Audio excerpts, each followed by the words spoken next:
नमस्कार। हम सब ने ये तो सुना ही है कि लोकतंत्र या डेमोक्रेसी सरकार का सबसे अच्छा रूप है। पर क्या ये सच में अपने वादों पर खरा उतरता है? आज हम जरा किताबों से हटकर देखेंगे और डेमोक्रेसी को उसके असल काम के लिए एक रिपोर्ट कार्ड देंगे। तो सवाल यही है, क्या डेमोक्रेसी सच में सबसे बेस्ट है?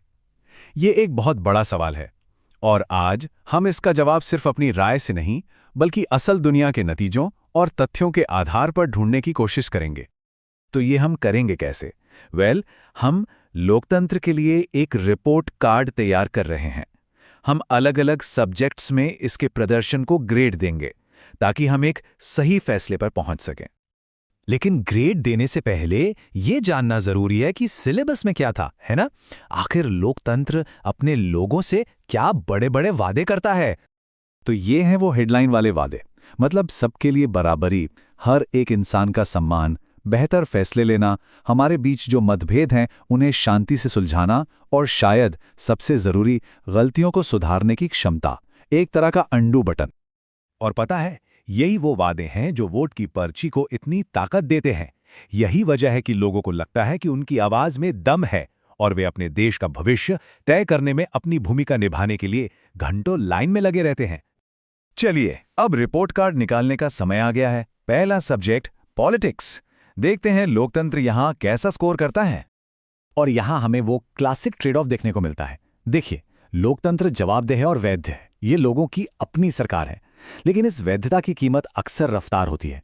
दूसरी तरफ तानाशाही में फैसले तो बिजली की तेजी से हो सकते हैं, पर वो किसी के प्रति जवाबदेह नहीं होते।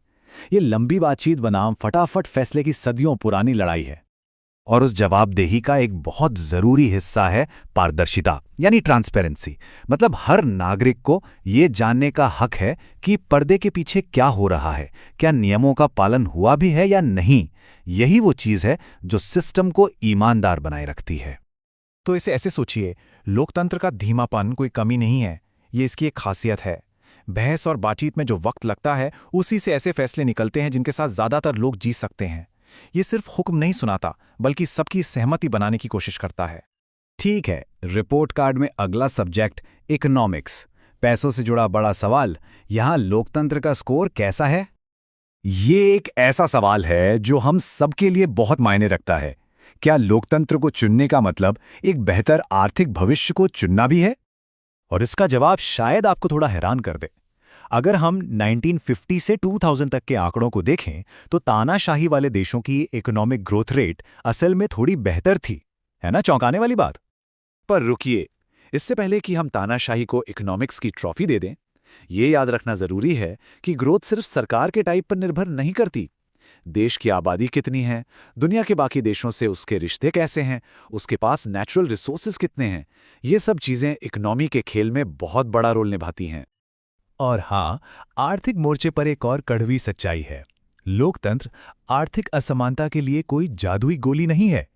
अमीर और गरीब के बीच की खाई एक लोकतांत्रिक देश में भी बहुत बड़ी हो सकती है। अब आते हैं हमारे आखिरी और शायद सबसे जरूरी सब्जेक्ट पर, सोशल हार्मनी, यानी सामाजिक सद्भाव।